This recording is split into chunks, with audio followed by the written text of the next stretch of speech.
おばんです. 47 times across 11 different train lines in 3 months. Always the same woman. Always brief eye contact. Always gone before he could speak. On the 48th encounter, she sat directly across from him and spoke first. What she told him explained every previous encounter and raised a question he is still not certain he wants the answer to. Don't look too carefully at familiar faces on your commute tonight. It is time for chapter 148.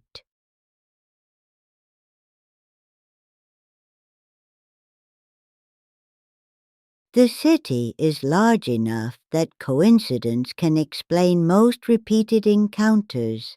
The same coffee shop, the same route, the same rough schedule bringing the same people into proximity at predictable intervals. Most people accept this without examination.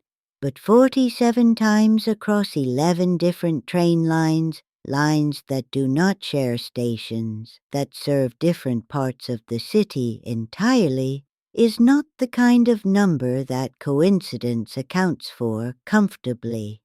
He had done the mathematics, had looked at the probability, and had arrived at the conclusion that whatever was bringing this woman into his commute repeatedly had nothing to do with coincidence. The question was what it did have to do with. A man noticed her for the first time on a Tuesday morning, a woman on the train platform. Nothing remarkable about the encounter except that he noticed her, which he attributed to her particular quality of stillness in a moving crowd. He thought nothing of it until he saw her again 2 days later. Different line, different time, same woman, same brief eye contact before the crowd moved between them. He noted it as a coincidence, saw her again the following week, 3 times in 2 weeks on different lines. He began paying attention. And once he was paying attention, she seemed to be everywhere. He started keeping a record after the 10th encounter, date, time, line, station, duration of the encounter, whether eye contact was made. The record that accumulated over the following weeks was difficult to explain by any ordinary means. 11 different train lines, times ranging from early morning to late evening. Encounters lasting between 30 seconds and 4 minutes, always ending before he managed to speak to her. She would move, or the crowd would shift, or his stop would arrive at exactly the wrong moment. By the 47th encounter, he had a detailed log and no explanation. And then, on a Thursday morning on a line he did not normally use, she sat down directly across from him and looked at him with the expression of someone who has finally decided the time is right. If these stories have found their way to you, if you find yourself returning to this quiet room, there is something small you can do. Like and subscribe. It tells me, and whatever else watches from this room, that you were here and that you intend to find your way back. If you have a story of your own, Granny is always listening, watching, waiting.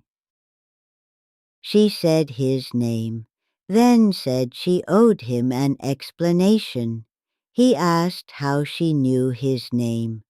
She said she had been learning things about him over the previous 3 months in the same way he had been learning things about her, through observation, across multiple encounters, with more attention than either of them had been entirely comfortable with. She said the encounters were not coincidences, said she had been ensuring their paths crossed, not for any alarming reason, simply because she had been trying to decide whether to speak to him and had needed 3 months and 47 encounters to be certain of her decision. He sat across from her on the train and thought about 47 encounters engineered by this woman on 11 different lines over 3 months. Shakkoi, the logistics of it. Cold in the way of understanding that someone has been considerably more attentive to your movements than you realized. I wonder, have you ever noticed the same face appearing in your daily life more often than coincidence comfortably explains? On different routes, at different times, always briefly, always gone before you can place them? Perhaps you have your own familiar stranger. If you have a story of your own, this quiet room has space for your experiences too. Granny is always listening. She told him why. The explanation was specific and personal, connected to something in his life she had observed across the 3 months of engineered encounters. Something she had recognized because she had seen it before, in someone else, in circumstances she described carefully and at length. The connection between what she had observed in him and what she had previously witnessed in that other person was, she said, significant. She had been deciding whether it was significant enough to warrant the conversation she was now having. She had decided yes. She told him what the connection meant, what it implied about something in his immediate future, and what, in her considered opinion based on 3 months of careful observation, he should do about it. Ndanyaa, the certainty of her, he told me. The particular certainty of someone who has watched for a long time and arrived at a conclusion they trust completely. You are still here. Good. Some stories need a witness all the way to the end. I wonder if someone had been watching you carefully for 3 months before speaking, what do you think they would have decided about you? He took the advice, did what she had suggested in connection with what she had observed. The outcome was, he said, exactly what she had implied it would be. He looked for her afterward, on the lines where he had seen her.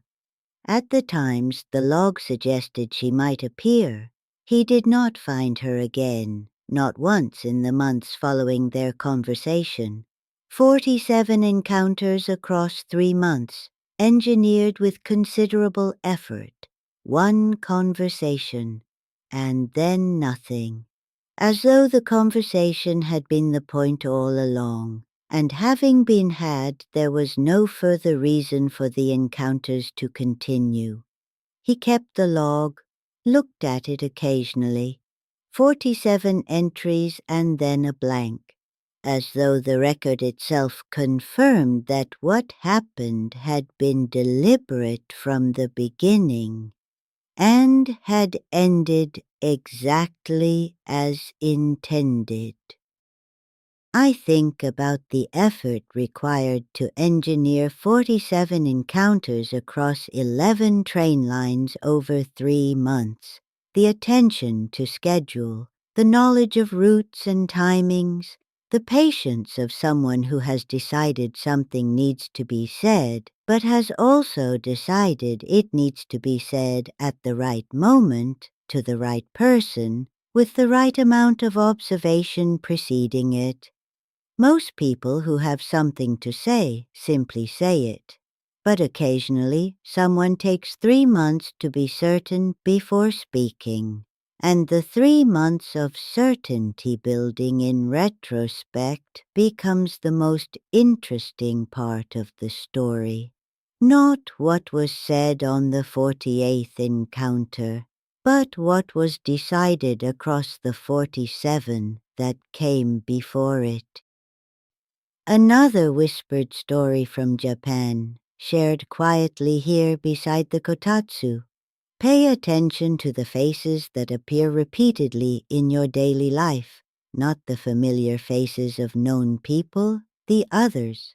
The face that appears on a different line at a different time and makes brief eye contact and is gone before you can place it. Keep a log if it happens more than twice. Note the date, the time, the line, the station. Because if the number climbs past 10, past 20, past 40, if the face appears across lines that don't share stations, at times that don't share patterns, then what you are experiencing is not coincidence, and the person behind that face is building toward something, a conversation they have not yet decided to have. That will arrive eventually when they have watched long enough to be certain. On a train you do not normally take. On a Thursday morning, when they finally sit across from you and say your name. If this story stayed with you, if the dark or the shadow feels a little closer tonight, you know where to find me. I am always here beside the kotatsu, watching, waiting. And if you wish others to find their way here too, there is something small you can do, like and subscribe. I would not object. And if you have a story of your own, this quiet room has space for your experiences too. Granny is always listening.